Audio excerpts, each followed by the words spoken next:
Então, o primeiro texto, sobre pássaros e gaiolas, ele conta uma história muito legal que ele teria conversado com a filha dele quando ela era pequena. Num outro livro, eu disse para vocês que ele tematiza melhor a história de onde surgiu, né, esse conto dele. E a filha vê que ele está indo para um congresso falar, ia passar alguns dias fora de casa e ela não quer que o pai saia e agarra nas pernas dele. E aí o Rubem Alves cria essa historinha para dizer para a filha a necessidade que se tem da gente amar o outro segundo a sua liberdade. Então a história diz respeito a uma menina que constava de um pássaro encantado que todo dia, inesperadamente, aparecia na sua janela. E a menina gostava de ver o pássaro, de conversar com ele e ouvir o canto. Um belo dia, o pássaro volta para a janela e ela pega uma gaiola de prata, coloca comida na gaiola, o pássaro entra e ela prende o pássaro. E aí o pássaro fala para ela que se ela fizer isso, né, o amor entre os dois vai morrer, porque o encanto dele mora na saudade dela. Então, essa é a questão. Ela acha que não, que quanto mais ela tiver a posse do pássaro, melhor é para ela. Então, o tempo passa, ela desconsidera o pássaro, esquece da existência dele e a mãe reclama com ela. Olha, o pássaro está morrendo lá. E quando ela vê, o pássaro está sem comida, sem água, já está falecendo. E aí ela abre a gaiola, desesperada, e o pássaro diz para ela, olha, eu havia avisado. Se você me prendesse na gaiola, eu ia morrer para você. Porque o meu encanto vive da saudade. Olha, o Rubem Alves conta essa história em diversos lugares, de diversas formas. Aqui ele conta, ele já tinha falado essa história 1000 vezes em outros livros. Mas ele conta essa história para dizer o seguinte, olha, quando eu contei essa história, cada pessoa que leu achou uma coisa. Até que chegaram para mim e disseram que essa história tinha a ver com Deus. E eu não entendi muito bem, um amigo meu falou, olha, tem tudo a ver com Deus, é claro que tem. Né? As religiões não são essa gaiola. E aí o Rubem Alves, então, cria a ideia dele de que, na verdade, as religiões são gaiolas para a divindade, qualquer que seja a divindade. E o nome ocidental cristão para as gaiolas de Deus, da deusa, como a gente quiser, o gênero não importa, chama-se dogma. Então, para o Rubem Alves, isso é muito sério. Onde há dogma, há gaiola. Essa é a primeira coisa. Ao mesmo tempo, ele começa o texto falando que os seres humanos têm inveja dos pássaros. Por isso é que a gente metaforiza tanto as nossas experiências, utilizando os pássaros como modelos. E num dos poemas que ele cita para tratar disso, ele cita um texto do Fernando Pessoa, e no Fernando Pessoa há uma estrofe do poema que diz: porque ter asas simboliza a liberdade que a vida nega e a alma precisa. A liberdade que a vida nega e a alma precisa. Então, para ele, o que está em jogo no discurso religioso é uma ambiguidade constitutiva da relação do ser humano consigo, com a vida e com a divindade, com Deus, com a deusa, como quiserem. E qual é a ambiguidade? Ela diz o seguinte: ou bem nós nos relacionamos com a divindade como se fosse asa, ou bem a gente se relaciona com a divindade como se fosse gaiola. Mas uma coisa é certa, é que a nossa alma deseja a liberdade. A liberdade que a vida nega e que a alma precisa. Essa é a pergunta do Fernando Pessoa. Óbvio, que vida é essa que nega a liberdade? São muitos elementos que ele vai dizer ao longo do livro. Hoje a gente vai ver o primeiro capítulo, né, que ele está falando sobre as confissões dele como protestante, como é que ele continua sendo protestante, mesmo que a história do protestantismo seja o enjaulamento, o engaiolamento da divindade e, portanto, da liberdade humana. Ainda assim, ele continua a ser protestante por outras razões que a gente vai ver, mas há muitos elementos na vida que negam a liberdade que a alma aspira. Então, por que isso é importante para a gente? Porque um autor como Rubem Alves, ele nota que as pedras não têm religião. Macacos não rezam o terço. Agora não é mais o terço, é o quarto, sabe? O rosário aumentou. Tem que rodar mais uma vez, né? Não leia a Bíblia. Não existe livro sagrado, sabe? Para chimpanzés, para, sei lá, leopardos. Não existe isso. A religião é um problema nosso. Tem um livro do Rubem Alves chamado Suspiro dos Oprimidos, que a primeira parte, bonita beça, ele fala que nós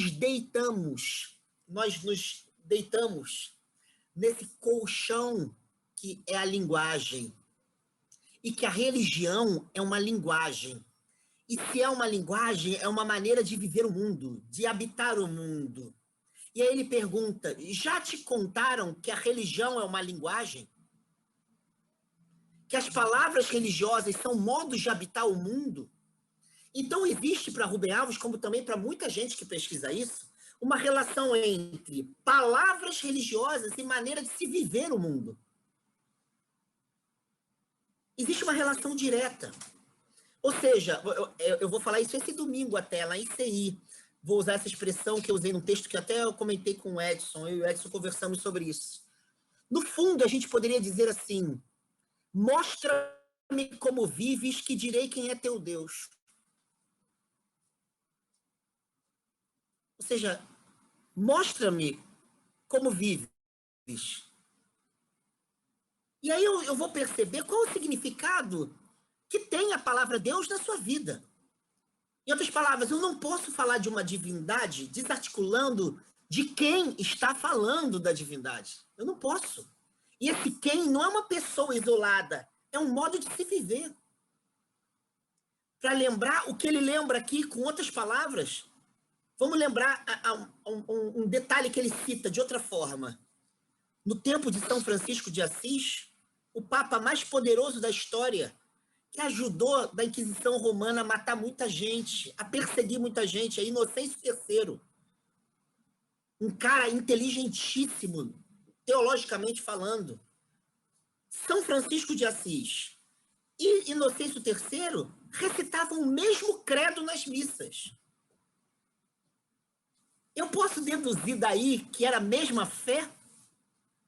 Eu posso deduzir que é o mesmo código, mas que tem significados radicalmente distintos. Por quê? Porque quem é o São Francisco é diferente de quem é o Papa Inocêncio III. E esse quem não é uma pessoa, uma maneira de ser. Então eu não posso desvincular. Rubem Alves não usa esse autor. Morreu recentemente um autor que eu gosto muito, católico. Chama-se Adolphe Guéchet. Ele que orientou a tese de doutorado de Ciências da Religião da Yvonne Gebara, na Bélgica. Ele é um padre católico, teólogo, muito inteligente. E ele escreveu um livro que ele fala de Deus. Aliás, o título... Um dia a gente vai ler esse livro junto aqui. Chama-se Deus. É um livro muito bom.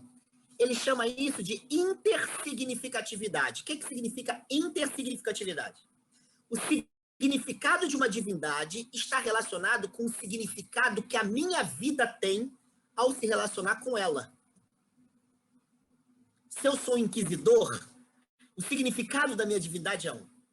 Se a Lúcia é uma Madre Teresa de Calcutá, ela fala a mesma palavra Deus que eu uso, a mesma palavra Jesus que eu uso, a mesma palavra céu que eu uso, a mesma palavra ressurreição.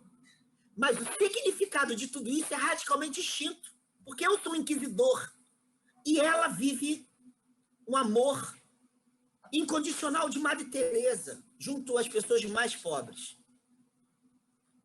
Isso é uma intersignificatividade. O significado de um se revela no significado do outro e vice-versa.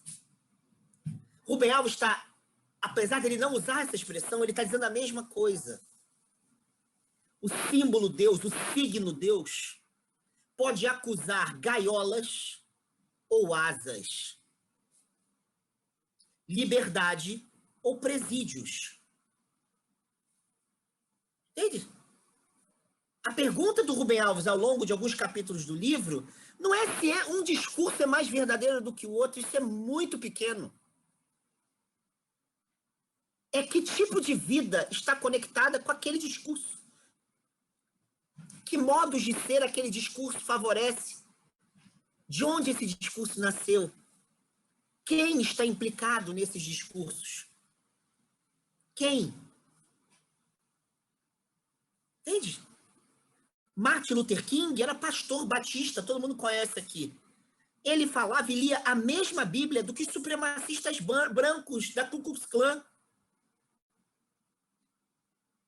A Ku Klux Klan sempre teve pastores envolvidos. Por outro lado, você tem Martin Luther King. Eles celebram o mesmo dia da Páscoa e também o Natal. Óbvio que o que está em jogo em toda aquela linguagem é algo radicalmente diferente. Porque não é o que é dito, é como e quem diz. Como e quem, e não somente o que. Entende? Então, o Rubem Alves abre o livro dizendo, olha, esse livro aqui é sobre pássaros e gaiolas. Eu vivi na pele essa ambiguidade. Eu fui perseguido. Eu tive que fugir do Brasil logo depois da instauração da ditadura militar, porque pastores da minha igreja presbiteriana me denunciaram como subversivo. Eu tive que voltar para os Estados Unidos para fazer em Princeton doutorado às pressas para justificar a minha fuga. Eu fui sozinho e depois a minha família, porque essas pessoas me acusaram de subversivo e comunista. Então eu conheço o preço das gaiolas teológicas. É isso. É isso que ele está querendo dizer.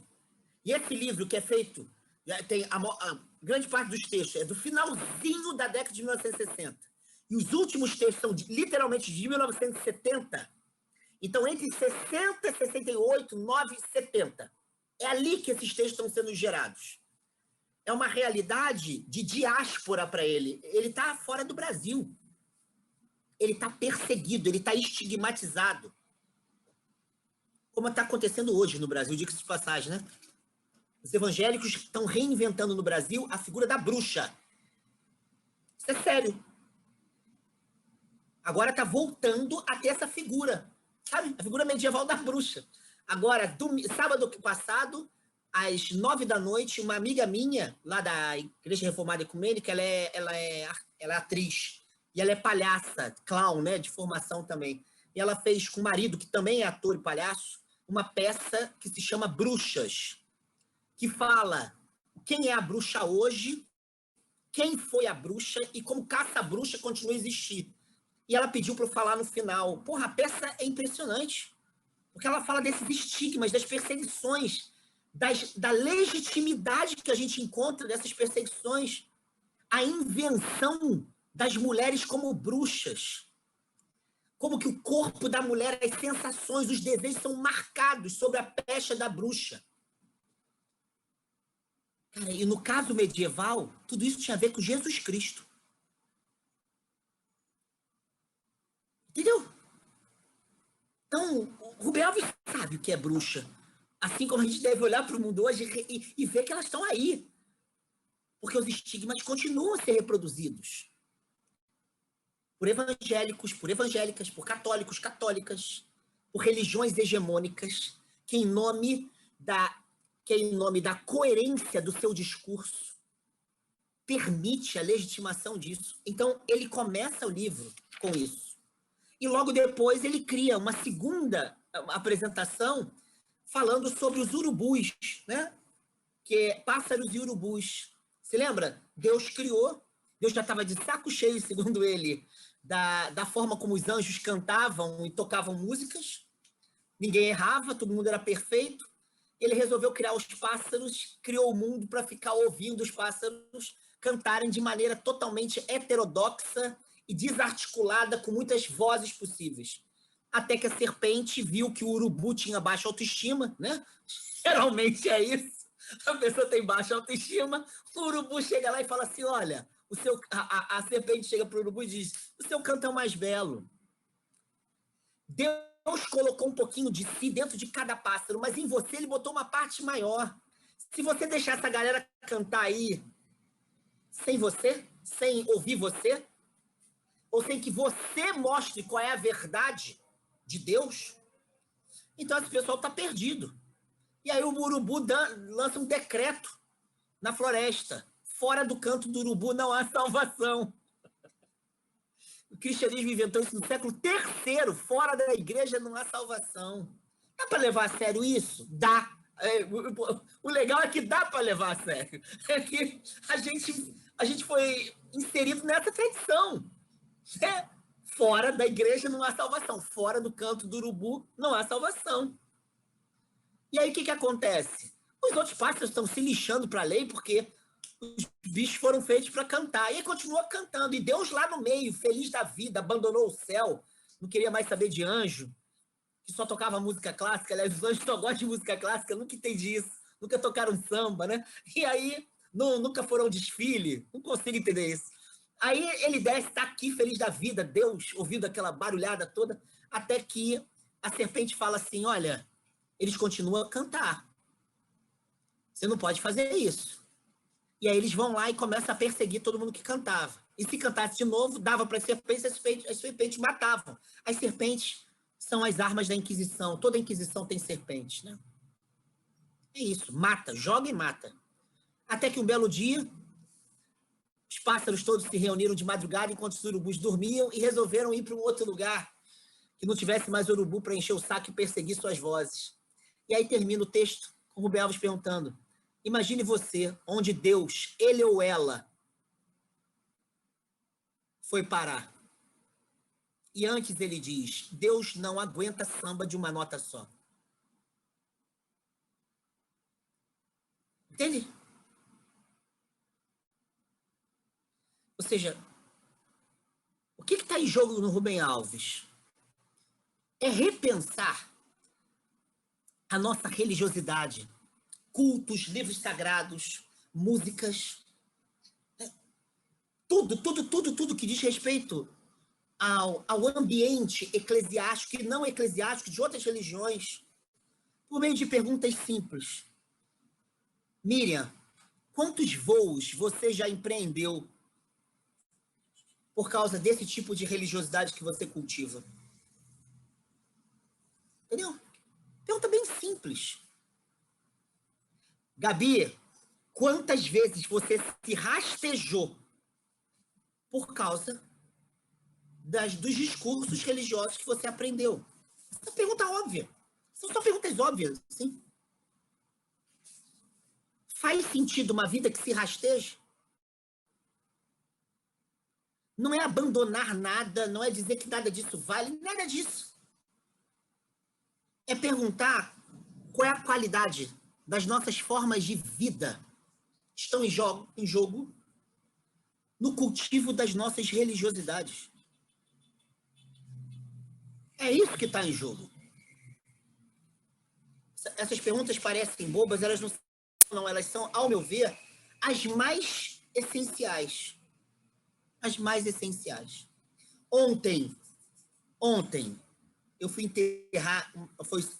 fui falar no enterro, acabei falando no enterro, que era o enterro de uma criança de 2 meses de idade, um bebê, recém-nascido, pequenininho, filho de uma amiga nossa aqui de casa, que é da Umbanda.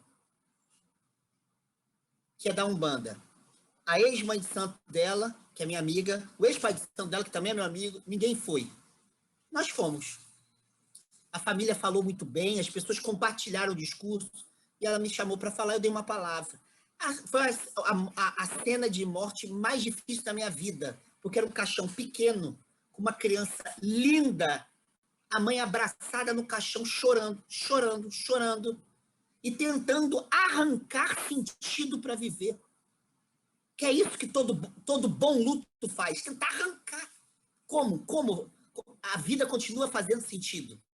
E o filho dela mais novo é amigo do meu filho. Então, ainda tinha um menino lá, e o filho mais velho foi meu aluno no Pedro II. Então, era uma cena que o menino lá de 11 anos também abraçou o caixão, também chorou. É aquela cena que você fala, gente, como é possível viver depois disso? Ela nos contou uma história que a gente entende por que esse livro do Rubem Alves é tão importante. Aliás, por que o Rubem Alves é tão importante? Muito mais que esse livro. Ela nos contou uma história que era o seguinte: o filho nasceu prematuro e tinha uma hérnia que não foi detectada nos exames. E quando detectou, ele foi internado às pressas, foi operado às pressas, e o intestino estava subindo e assumiu a região de um pulmão. Então, o poder de respiração dele diminuiu assim, em mais de 50%, segundo o que ela estava dizendo. Então, o menino, quando mamava, ele fazia que o menino ficava mal, assim. E as pessoas que trabalham no hospital, cada um seguindo a sua tradição religiosa, faziam um discurso religioso para ela. Não, olha, Deus está contigo, tal. Até que duas pessoas que são evangélicas perguntaram se queriam uma oração. E ela falou que, claro, que ela falou assim, olha, e ela ainda usou essa expressão, se a intenção de vocês é boa, se vocês têm bom coração, boa energia, eu quero sim para o meu filho. E agora vem. Ela perguntou lá qual era a religião dela, e ela falou, eu vou me ferrar se falar que sou um bandista. E ela respondeu, a minha religião é o amor ao próximo. Porra, pra mim, já bastava. Eu não sei pra que perguntar a religião dos outros, mas tá excelente. Resposta de uma das pessoas, mas isso não basta. A não ser que seja amor em Cristo.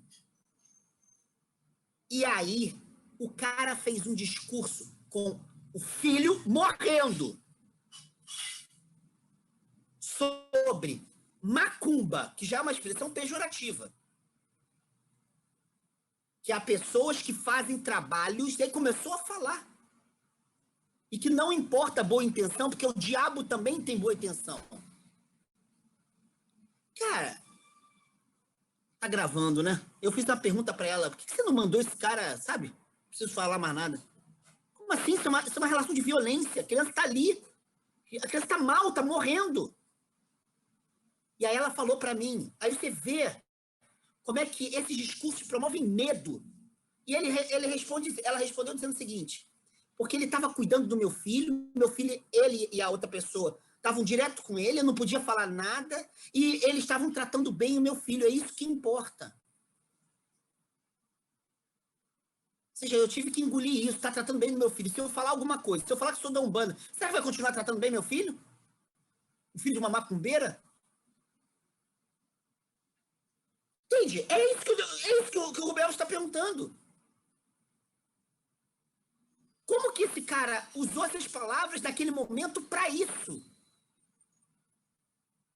Que tipo de vida está em jogo quando se faz isso com uma pessoa que tem um filho com menos de 2 meses naquele momento e que está desesperada para que o filho viva? Sabe, como assim? Entende? Ou seja, a riqueza desse livro está exatamente no poder de questionar como o nosso protestantismo histórico, sobretudo no Brasil e na América Latina, sempre foi afeito de maneira hegemônica. Existem muitas exceções, é claro, mas como que ele foi afeito hegemonicamente a esse tipo de prática. Esse rapaz no hospital é evangélico. A gente está falando de protestantismo brasileiro em 2021, no meio de uma pandemia. Entendem? Então é isso que ele está tratando aqui. Ora, nesse primeiro capítulo do livro, que é genial, é um discurso autobiográfico, o vento sopra onde quer, entre aspas, o subtítulo, Confissões de um Protestante Obstinado. O que o Rubem Alves vai dizer é o seguinte, ele sempre foi protestante, desde criança. Não sei se vocês sabem a história, né? Ele conta rapidamente aqui, mas ele conta melhor no outro texto. O Rubem Alves teve um pai que tinha um negócio que faliu. Então ele, no sul de Minas, começou a morar num casebre. Foi morar num casebre. E por vezes faltou comida. Então as pessoas, campesinos, começaram a ajudá-los. E ele foi colocado numa escola. E aí sim ele conta essa parte. Num certo momento, a cidade toda, né, interior de Minas, ainda é um pouco assim, mas não tanto, era quase 100% católica. A família dele se converteu ao presbiterianismo por causa de um rapaz que foi lá uma vez e, para ajudar o pai, acabou levando o pai para a igreja e a família se tornou presbiteriana. E ele começou a ir para a escola dominical, né, e começou a aprender algumas coisas, se não me falha a memória, quando ele ia completar 5 anos de idade. Isso foi assim. Aqui conta a história, de certo momento, ele está na aula e a professora deixa um padre entrar, ele já é mais velho, e pergunta para a turma quem é que vai se confessar com o padre. E só ele, um colega dele, que era espírita, não levanta o braço. Imediatamente, ele sentiu o olhar de estigmatização da realidade dele. Protestantes, né? Para os católicos já era um problema, os católicos para os protestantes já era um problema. Né? O nosso protestantismo é hegemonicamente anticatólico. E o catolicismo, ele assume nas Américas, né, processo de colonização, um anti-tudo. Né? É só pegar a história das constituições brasileiras que a gente vai ver o que acontece lá. Inclusive, na década de 30, a Constituição da década de 30 diz exatamente, fala sobre espiritismo, espiritualismo, religiões matrizes africanas, quando todas sendo falsas. Isso está na Constituição da década de 30. Isso significa que você tem só a Constituição Cidadã de 88 como afirmando propriamente a laicidade do Estado. Mesmo assim, a gente sabe a merda que está dando. Então, historicamente, nós temos um problema. E ele sente na pele o que ele vai achar que é um problema psicanalítico. É que quando ele se viu sendo subjugado, imediatamente ele teve orgulho de ser aquilo que ele era, né? Quem ele era, né? Um protestante e tal. Num outro texto dele, que está publicado na revista Tempo e Presença, é um texto que eu amo dele. Tem aqui, em algum lugar da minha casa tem esse texto. É uma revista que foi, agora ela é só eletrônica. Ele diz, o Rubem Alves, que ele conta essa cena, mas ele também conta que quando o pai dele o coloca na escola bíblica dominical, ele não sabia nada de Bíblia, de Deus, não sabia nem as palavras Deus, Maria, José, Jesus, não sabia nada. E aí a professora começou a ensinar a dogmática protestante. Deus criou o mundo era bom, Adão e Eva pecaram, nós negamos o pecado de Adão e Eva, e a salvação vem de Jesus, o céu é preparado para os eleitos. Aí começa aquela coisa toda. E aí, o Rubem Alves conta a cena da escola, mas conta essa. Ele diz uma coisa genial. Ele diz que nesse momento que ele aprendeu sobre Deus, sobre céu, sobre julgamento, e que ele tinha que fazer o bem, ser bonzinho, obedecer os pais, obedecer a escola, os professores, todo mundo. Quando ele aprendeu tudo isso, ele deixou de viver Deus para vê-lo como uma ameaça. E ele sabia quem era Deus quando ele era ignorante. Porque uma criança respira Deus quando brinca. Mas agora, quando ele brincava, ele começou a saber se Deus estava gostando ou não do que ele fazia. Então, ele deixou de fruir a vida por causa dos olhos de Deus, enquanto quando ele não sabia quem era Deus, ele o respirava. Então, ele conta a mesma história, dizendo, olha, também o protestantismo foi um problema na minha vida, né? Desde criança, ouvindo essas narrativas. Aqui, nesse texto, ele vai dizer, olha, apesar disso, as memórias, elas não estão em nós porque nós queremos. Nós somos memória. Tem um outro texto do Rubem Alves, ele tem vários textos que ele fala sobre memória, vários. Ele cita o livro Confissões de Santo Agostinho, o livro 10, que é um livro sobre o chamado Palácio da Memória. Santo Agostinho diz que nós temos várias camadas de memória.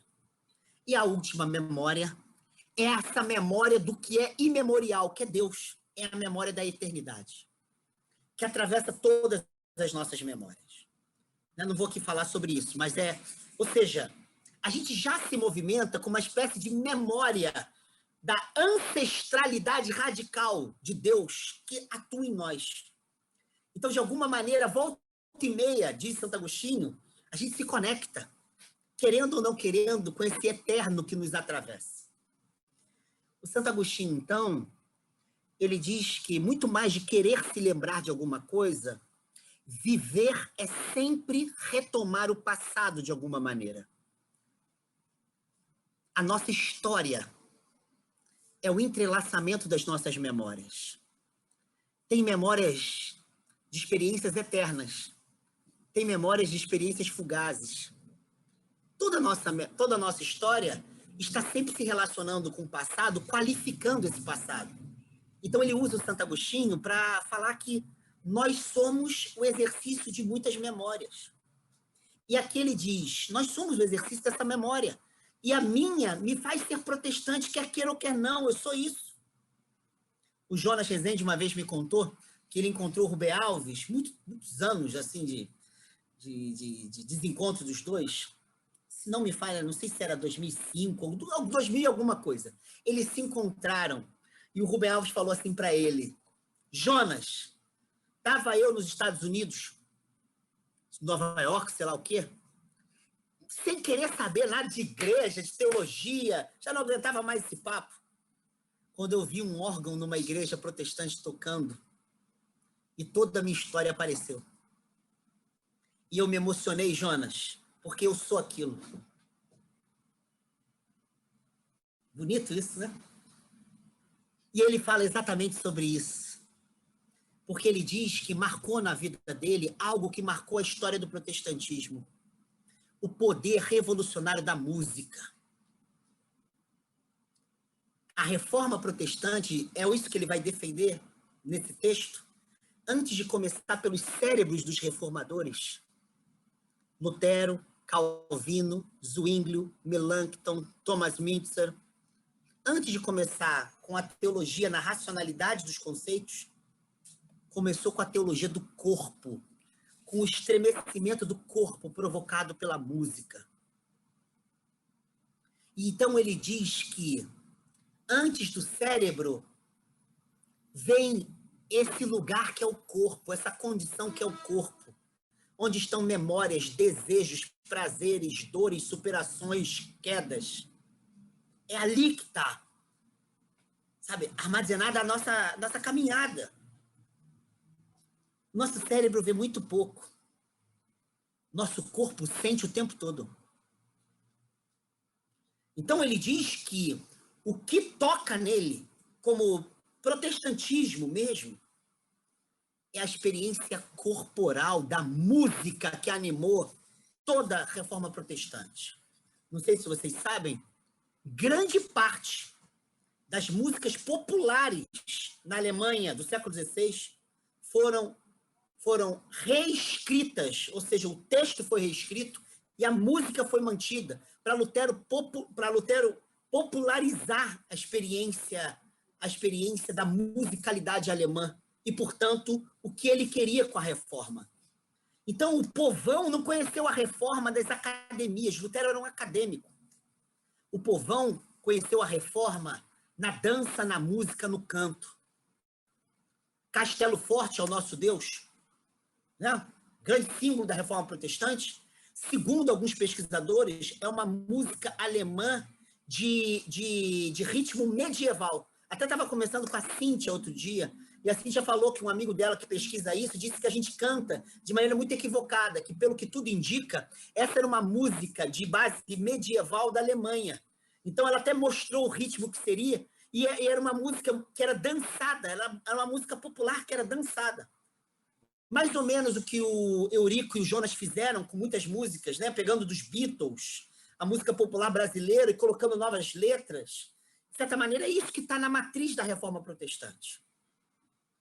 Então, o que o Rubem Alves quer dizer é que, antes da dogmática protestante, ele conheceu a experiência corporal da música protestante. Isso faz toda a diferença. Vocês imaginem, estava agora numa aula na UERJ, né? Hoje era, eu dou 2 aulas na pós-graduação lá, segundas-feiras e às quintas-feiras. E eu coordeno as aulas às segundas-feiras de 15 em 15 dias e às quintas-feiras toda semana. E hoje estava o Henrique Vieira, que vocês conhecem, né? Está fazendo mestrado comigo, e eu pedi para ele para a gente dividir a aula para falar sobre um tema que tem a ver com a condição negra. E ele ia falar sobre teologia negra da libertação. Ele contou uma experiência que a gente discutiu uma vez numa live, que é bem interessante. Não sei se vocês se lembram de uma menina que morreu de bala perdida aqui no subúrbio carioca, numa escola pública, esqueci o nome dela. É uma menina negra, foi baleada e a bala era de um fuzil da PM. Fuzil da PM. E aí, dias depois, teve um culto interreligioso na escola. E a mãe da criança, negra, evangélica, neopentecostal, estava lá. Quando acabou todo aquele protocolo, né, tava a mídia ali em cima e tal, a mãe pegou o microfone e chamou a pastora dela, mulher negra, pobre, que chamou uma espécie de exército masculino com todo mundo de terno. Mas quem estava comandando o exército era uma mulher negra. E chamou, e ela e a pastora cantaram um hino que dizia que, naquele instante, aquela dor só Deus conseguia perscrutar. E o que o Henrique Vieira disse é uma coisa muito importante. Enquanto todo mundo ficou cagando regra com o discurso teológico, cada um de acordo com a sua religião, a mãe de uma criança baleada por meio de uma cultura assassina e racista, que possibilita que o Estado mate pessoas negras, sem que nada ocorra de fato com o Estado e com as nossas vidas, continua sendo assim. A única pessoa que conseguiu dar conta da força daquela dor é uma mulher negra, pastora, que não falou, não fez nenhum discurso teológico, não abriu a Bíblia, cantou. E elas choraram e se abraçaram no canto. Entende? Às vezes a gente gosta de estigmatizar neopentecostais, mas foram eles que deram conta daquela dor. Eles cantaram a dor. Eles cantaram a dor. O que o Rubel está dizendo é que faz parte da experiência dele protestante algo que subverte o modo como a experiência histórica do protestantismo vai lidar com a fé cristã. Todo livro, esse livro que a gente está estudando, o Rubel vai fazer uma crítica de que do século XVII em diante, o protestantismo, me desculpa a expressão, ele ficou concentrado em defender doutrinariamente a fé das pessoas. Em outras palavras, cagar regra, é isso. Você tem que aprender a falar de maneira correta. Falar. Saber se essa expressão é correta ou não, se essa vale, se essa não vale. Quando a gente faz lá, a pessoa quer se fazer parte de uma comunidade protestante, entre aspas, né, histórica, ela tem lá profissão de fé. Geralmente aquilo ali é uma dogmática. É uma dogmática. A pessoa vai lá e fala um discurso considerado o discurso verdadeiro. O que o Rubel está dizendo é: não existe um protestantismo que nasceu da música. Qual é a verdade doutrinária da música? Alguém me fala aí? Eu também não sei, não. Qual é a verdade da fé que aparece na música? Não é a doutrina. Não é a doutrina. Rubem Alves, até no final, ele até fala uma coisa que ele fala em outros textos, que se a gente fosse cantar mais e pregar menos, nós seríamos muito mais ecumênicos e ecumênicas. sabe? Muito mais. A gente se libertaria de vários preconceitos que essas doutrinas produzem em nós. O meu amigo Babalorixá, que é meu aluno na UERJ, né, o Márcio de Jagum, contou a experiência dele, que ele foi dar uma palestra numa escola na Baixada Fluminense sobre intolerância religiosa. E ele, Babalorixá, chegou lá, a vez dele de falar, tinham mais pessoas de outras religiões, era um encontro interreligioso. Ele resolveu botar um vídeo de um grupo coral, um coro, africano, cantando em Yorubá. E disse que quando começou, pessoas negras começaram a se levantar para sair. Aí ele parou a música e falou, não, gente, não sai, não. Vocês vão ter uma surpresa, calma. Ele queria provocar isso. E aí, tocou a música toda. Cara, as pessoas são evangélicas, estavam com medo. Estavam com medo da ancestralidade delas, hein? Olha o que faz a nossa tradição. E aí, ele é professor na UF de Cultura e Idioma Yorubá. Ele falou assim, gente, você sabe o que foi cantado aqui? Não, a ressurreição de Jesus. Isso aqui é de uma igreja protestante da África Yorubá, do Benin.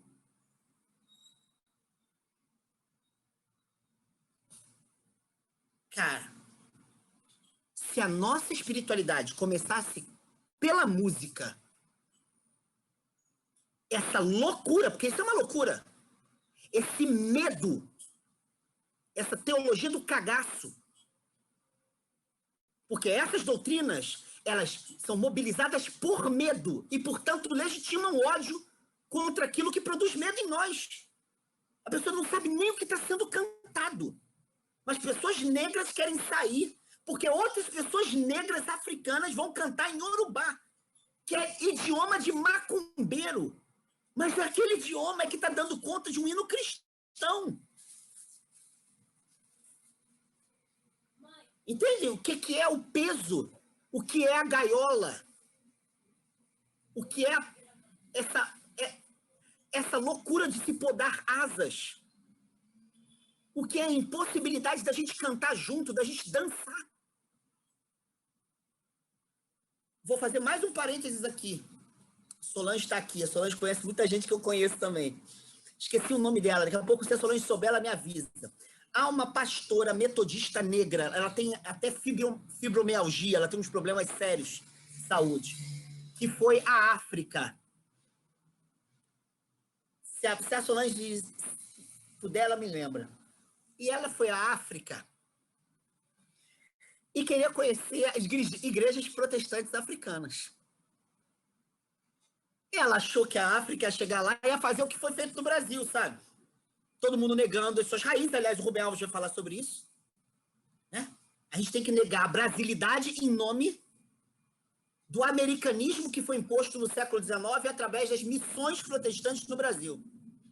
Então a gente nega a brasilidade, né? A gente tem que negar, é óbvio. As múltiplas matrizes disso que a gente chama de Brasil. Uma tradição euro-afro-ameríndia. Muito difícil entender o que é esse negócio de Brasil. Então, ela disse que chegou lá e achar que estava todo mundo de terno e tal. E disse que viu o pessoal com aquelas roupas africanas lindas. E do lado de fora, uma casa para os deuses dos ancestrais, que não são cristãos. Respeitando os ancestrais. Então, botaram do lado de fora da igreja. E quando ela chegou, ela estava falando inglês, eles receberam, foram primeiro na casa dos ancestrais e apresentaram a casa. Depois entraram e deram um nome para ela em Yorubá. E ela foi chamada só daquele nome, que tinha um significado cristão, o nome. Tipo, a mensageira da luz, coisas do gênero. E aí ela foi a um culto protestante, não me lembro de que igreja, batista e tal, que ele era quase o tempo todo dança coletiva. Então as pessoas dançavam. E a mensagem, como acontece na igreja negra dos Estados Unidos, por exemplo, Martin Luther King, quando as pessoas começavam a entrar naquela poesia que são as mensagens parecem cânticos, né? Não sei quem já ouviu Martin Luther King falar, as pessoas levantavam e começavam a dançar para dizer amém, amém. Esqueci o nome dela, cara, daqui a pouco vem à cabeça. Até hoje ela usa o nome em Yorubá no meio do nome dela, por causa dessa comunidade. E sempre que ela fala dessa experiência, ela fala, eu conheci uma fé dançada e cantada. Isso é protestantismo, hein? Africano. O Rubem Alves vai falar que o protestantismo dele tem a ver com isso. O protestantismo dele tem a ver com o corpo que dança e que canta. E aí? Isso também é memória. Isso também é memória. Apesar do nosso protestantismo, houve nele a incorporação da musicalidade como eixo da sua espiritualidade. Pegaram? Isso é um discurso autobiográfico.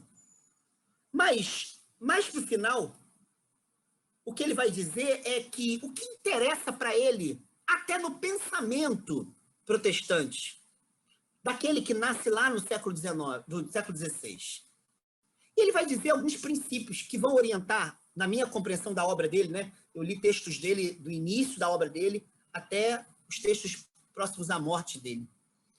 Então, há um fio condutor. No que diz respeito a uma espécie de compreensão teológica, ele seleciona temas que para ele tem a ver com as asas que ele quer anunciar. O Rubem Alves ele só tem uma intenção, transformar a narrativa religiosa em voo, só isso. O modo como ele vai trabalhar isso vai se diversificando ao longo do tempo. Mas ele quer produzir uma teologia sem cagaço. Existe a teologia do cagaço. Existe uma teologia sem cagaço.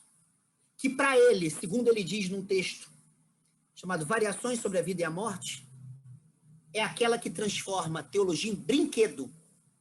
Ele usa a imagem do brinquedo. Por que o brinquedo? Porque o brinquedo é coisa séria, diferentemente do que pensam os adultos. Crianças aprendem a viver por meio do lúdico. E o que faz o lúdico conosco? A gente experimenta na tensão do jogo, no gozo e até na derrota do jogo. Até na derrota, a gente experimenta plenitude de vida. Em outras palavras, teologia é brinquedo porque o que está em jogo nela é a possibilidade de nos fazer gozar a vida. É assim que ele diz lá. A gente ainda vai estudar isso mais à frente. Ele chama isso de teologia erótico-herética. Erótico-herética. Erótica porque tem que produzir prazer em viver. Faz sentido viver. A gente está aqui, meio de uma pandemia. Mas é possível que tenha vida nessa vida, apesar dela estar atravessada por tanta injustiça, por morte, e assim por diante. Mas, por outro lado, muito mais do que a verdade da doutrina, a gente tem que estar interessado na criatividade das nossas heresias. Heresia é desadaptação e criatividade, e não conformação. Então, a teologia, diz ele, é essencialmente erótico-herética. Erótico por causa do gozo, do prazer. Herética porque ela não se reduz a doutrinas e a verdades que sejam monopólios de pequenos grupos. Vamos lá, novamente a questão que eu falei. Muito mais do que a verdade sobre a qual nós falamos, importa quem nós nos tornamos por meio dessas verdades que nos ensinaram. Quem? Que tipo de vida eu cultivo? Quem eu me tornei? Quem eu posso ser? Ao cantar essa música, ao dançar essa música, ao ler esse livro, ao ouvir essa mensagem religiosa, quem?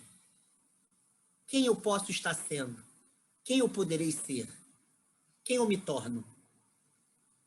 Então, a teologia, por Rubem Alves, é erótico-herética.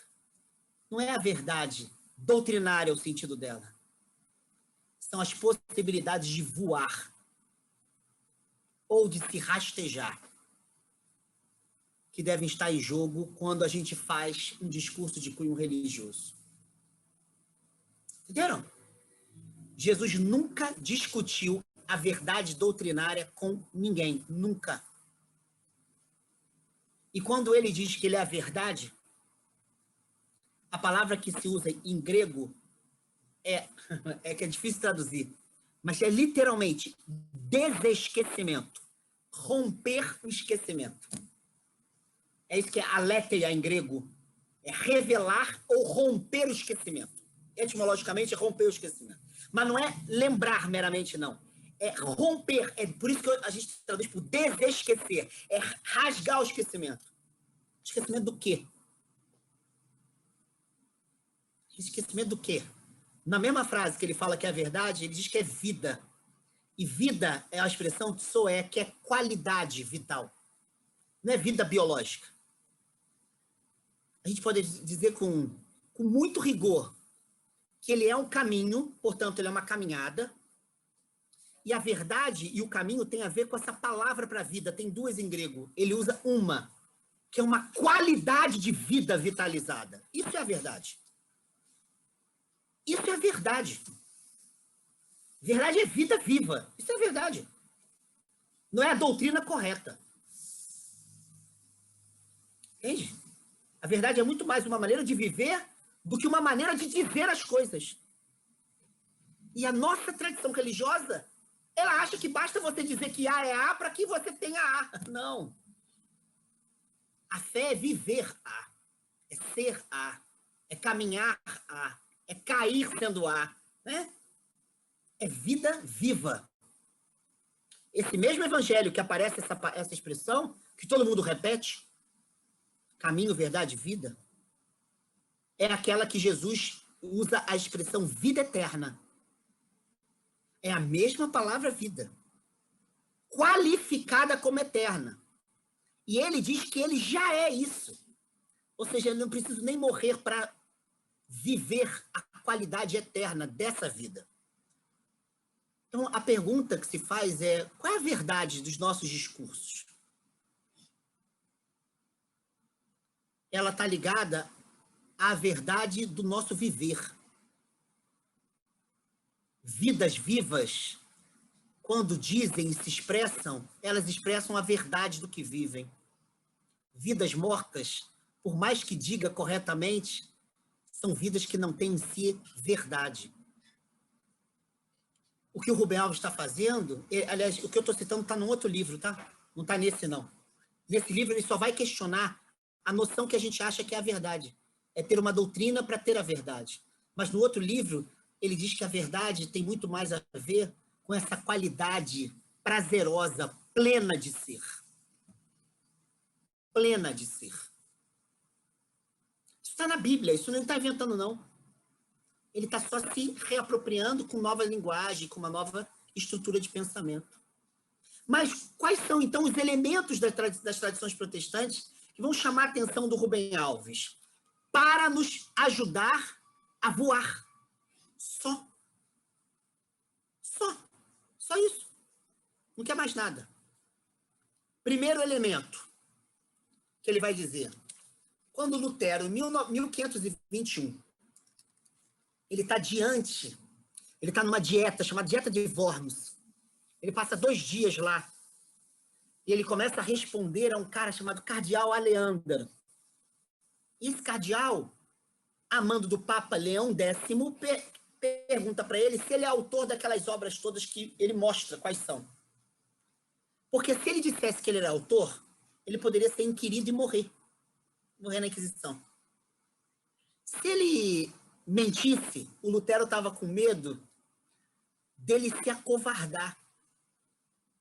Ou seja, eu agora estou aqui entre a cruz e a espada, né? Ou eu afirmo que aquilo é meu e morro, ou eu não afirmo e vivo, mas eu vivo uma vida morta.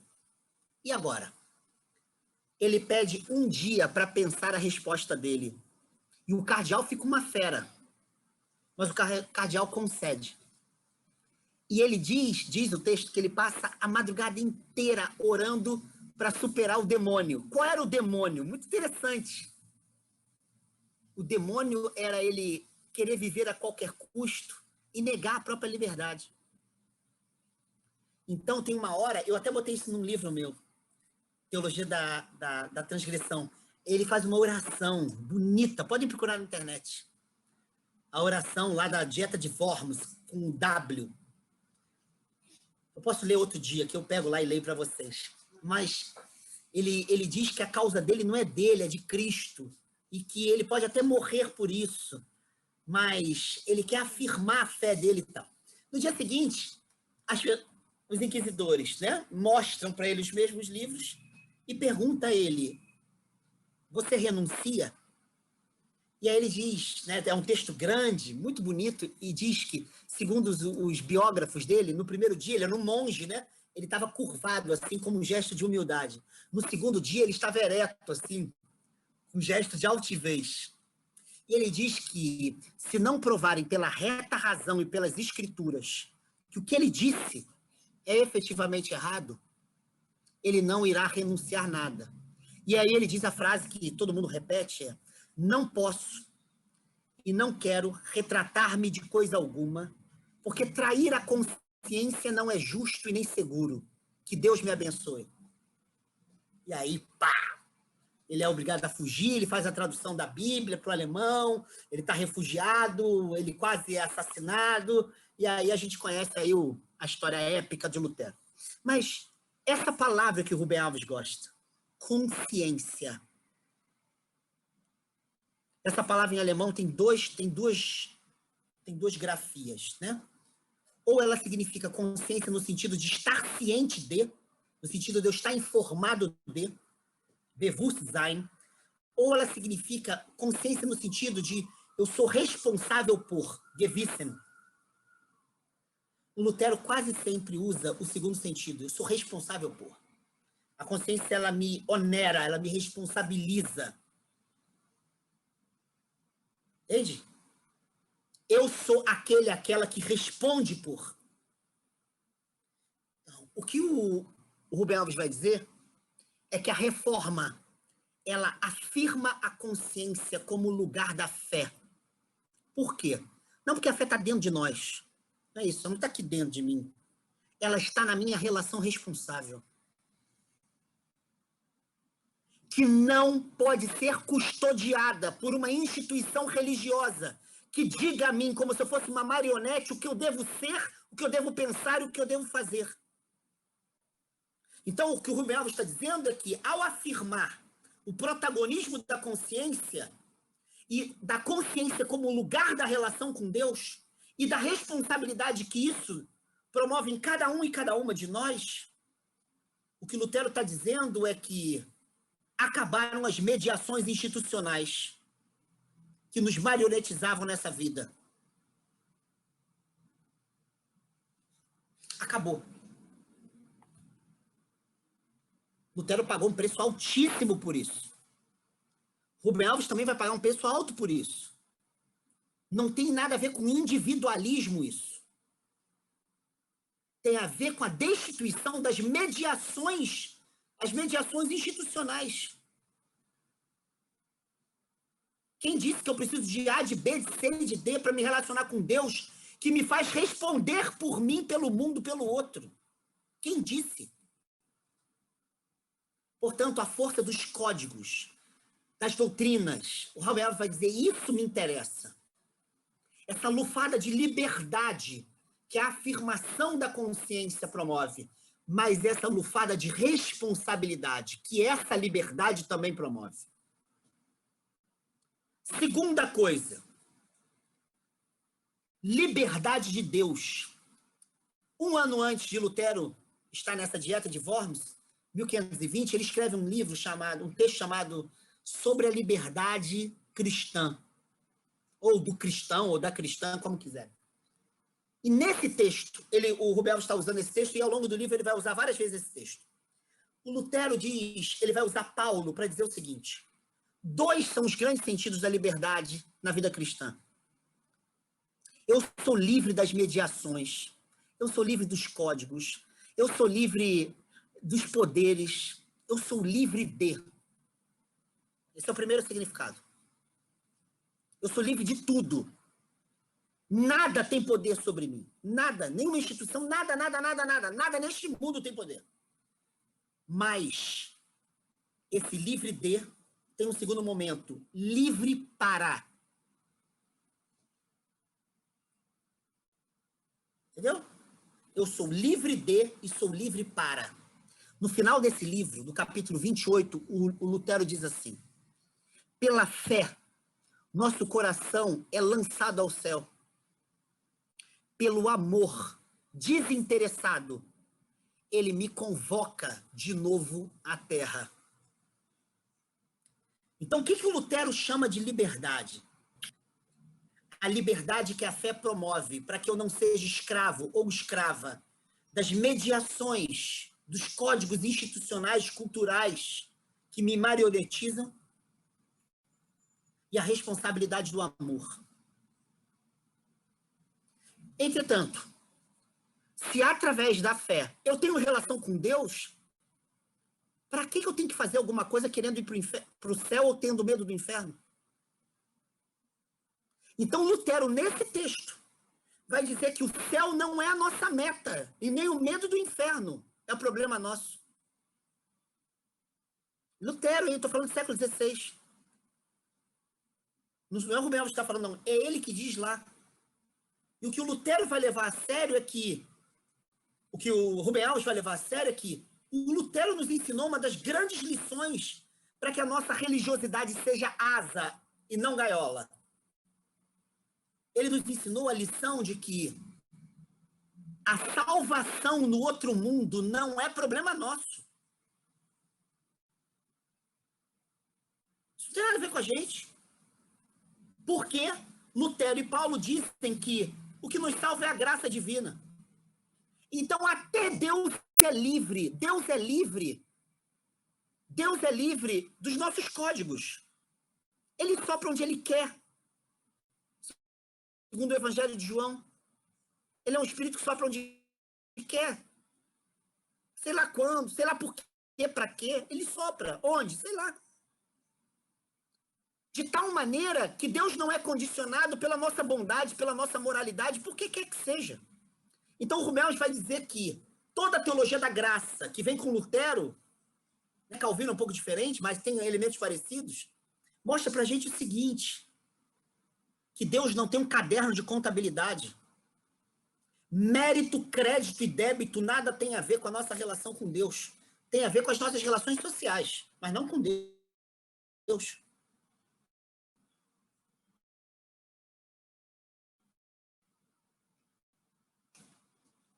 Nossa relação com Deus é gratuidade pura. E o exercício do nosso amor é a tentativa de traduzir essa gratuidade nas nossas relações. Acabou. O céu não é problema nosso, nem o inferno. Porque, diz o Rubem Alves, segundo Lutero, Deus já resolveu isso pela gente. O outro lado não é problema nosso. A nossa relação com Deus nos responsabiliza a amar aqui e a viver aqui. Entenderam? Isso é muito importante.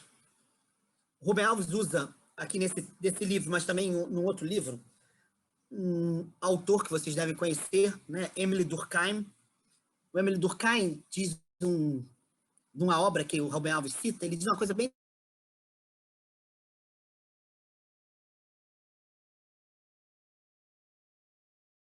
interessante. Joões fala, alguém que está falando. Então, o significado do lado de lá, ou o significado do que está acima de nós, sempre tem relação com a gente que está falando sobre aquele lado de lá ou sobre esse plano superior. Portanto, quem está discursando somos nós, e a gente está aqui na Terra, no meio de uma pandemia. Vamos bater 400 mil mortes, daqui a pouquinho contabilizadas. A gente está falando é aqui agora, é aqui. Então, todo lado de lá só tem sentido para a gente aqui. Quando a gente morrer, sei lá o que é do lado de lá. Mas enquanto a gente estava vivo e falou do lado de lá, isso servia para a gente viver aqui. Então, o que o Rubem Alves vai tentar mostrar é que o Lutero nos ajudou a lidar com esse problema. Salvação pós-morte é gratuidade do amor divino. Responsabilidade amorosa nesta vida é problema nosso. Livre de, livre para. Para já ir completando, né? Tem muita coisa, mas vai lá. Que a gente... O que ele vai falar, então, no final, mais no final desse discurso autobiográfico, é que, por incrível que pareça, os ventos do protestantismo, dessa liberdade amorosamente responsável, dessa gratuidade para além das contabilidades, né? A frase clássica do Shakespeare, é pequeno demais o amor que faz contas. Pô, a gente diz que Deus é amor, mas Deus só contabiliza. Não consigo entender isso. Né? Eu não consigo entender. Eu, particularmente, nunca entendi. Eu não entendi esse negócio.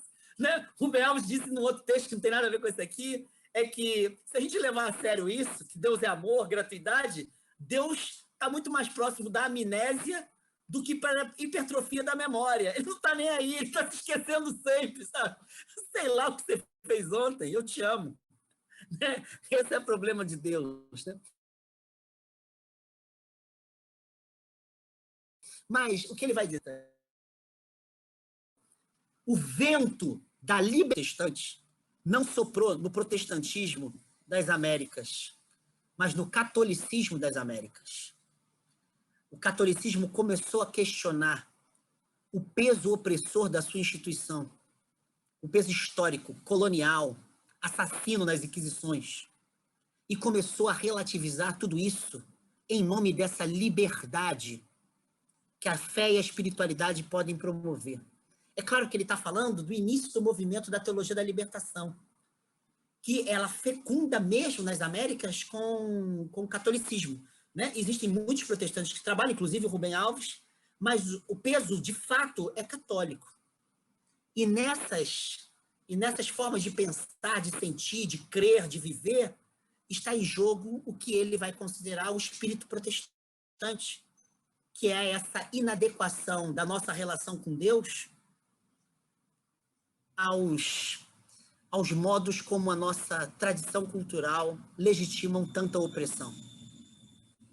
Então, ele termina ovacionando o protestantismo atuando no catolicismo, mesmo que o nome não seja esse, e mesmo que até muitas pessoas católicas não o reconheçam. Entenderam? Entenderam o conjunto de elementos que o Rubem Alves está trabalhando?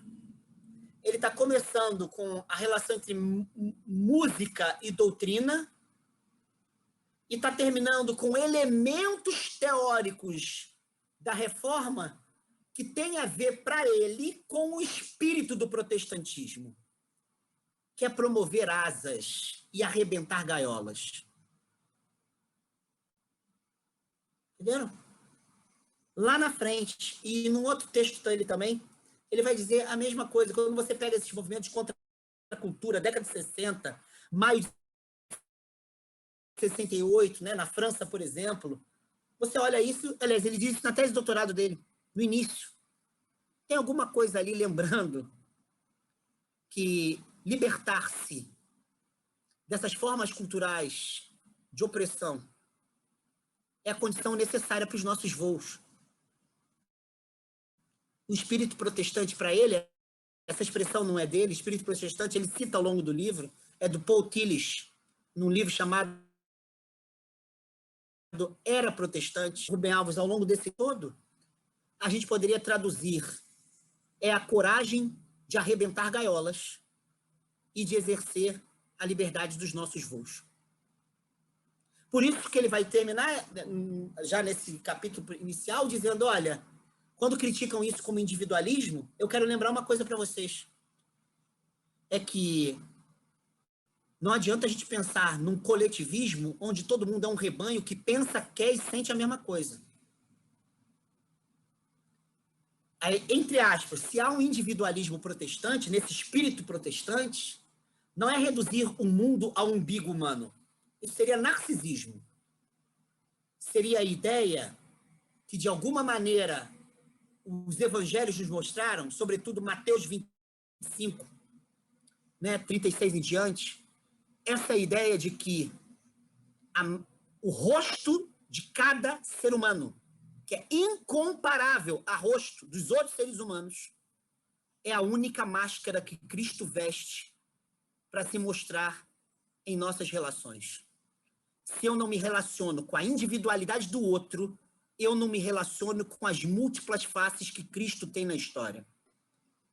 Portanto, sem que nós sejamos singulares, eu não me relaciono com Cristo, porque eu só me relaciono com homogeneidades. Uma fé protestante, ela tem sempre que afirmar a singularidade. Eu não amo a humanidade, eu amo a Miriam. Eu amo a humanidade na Miriam, na Márcia.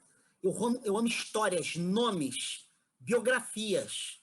Eu não amo conceitos. Eu não amo doutrinas.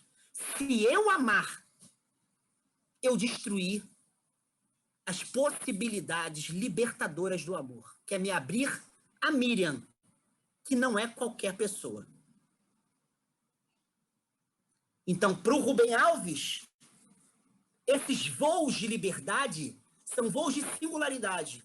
E não há capacidade da gente pensar o amor cristão que não seja amor às singularidades. E não amor às homogeneidades. Por isso não há nenhum individualismo narcisista. O que existe é o protestantismo como o lugar de se afirmar o poder libertador da singularidade. Pegaram as diferenças? Tudo isso é só um capítulo, hein? Eu estou entrando com vocês em um capítulozinho. A gente vai ver vários aqui. Mas isso é muito importante, né? O Rubem Alves tem uma obra de 2007, linda. Linda, linda, linda. Que para mim é uma espécie de poesia escrita com linguagem infantil, aquelas maluquices do Rubem Alves, que eu adoro citar, porque eu acho que acho que foi o momento que ele chegou ao ápice do que ele estava querendo dizer, que é quando ele bota na boca de um mestre com o nome judeu, Benjamin, né? Benjamin ou Benjamin. Quando ele bota na boca, uma comunidade pergunta ao mestre o que é Deus. Essa pergunta que a gente acha que Deus é um objeto. E ele responde de uma maneira fantástica. Quem está pensando no ar agora? No ar. O ar que a gente respira. Levanta a mão. Ninguém levanta. Quem é que pode ver o próprio olho? Ninguém levanta a mão. Aí ele fala, só está pensando no ar quem é asmático ou está morrendo afogado. Só vê o próprio olho quem é cego. A gente não pensa no ar, a gente respira, né? O ar não é objeto de pensamento, a não ser que a gente queira estudá-lo. A nossa relação com o ar é respiração. E é esquecimento. A gente vive no ar. E a gente não vê o próprio olho, a gente vê através dos olhos. E aí o mestre diz assim, assim é com Deus. Só pensa nele quem é asmático ou quem é cego. Deus não está aí para ser pensado, visto, mas respirado. E serve para que olhemos através dele. Acho isso genial. Eu vejo através de Deus. Isso é a fé que ele está falando, que é o espírito protestante. Deus não é objeto de consideração teórica, doutrinária. Eu vejo o Roberval, a Graça, a Patrícia, o Eurico, a Lúcia, e ao me relacionar com vocês, eu vejo através dele. Eu o respiro. Então, o que está em jogo nesse texto, ele vai falar num outro capítulo desse livro, é esquecer-se desse Deus como um objeto da nossa doutrina. E ver o mundo através desse mistério, respirá-lo, tocá-lo nos outros. É isso. Entendeu? Isso é de uma libertação e de uma responsabilidade. Porque agora eu tenho que olhar para a Gabi e, sem pensar em Deus e me esquecendo do Deus que eu aprendi, reaprender a vê-la como Gabi. Porque ao ver a Gabi como Gabi, eu estou me encontrando com Cristo, cuja máscara se chama Gabi. É só.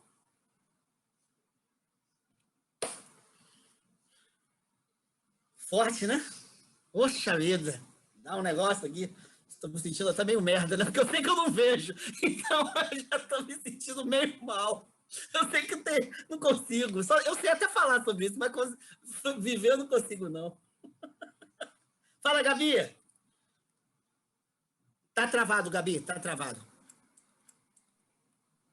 Me ensina como é que a gente pode olhar para um Hitler ou um Bolsonaro e ver Jesus e amá-lo. Ensina para mim, tá? O Alexandre, tá Oi. gravando. Tá Pode gravando. parar? Pode parar, pode parar. É para gravar mesmo.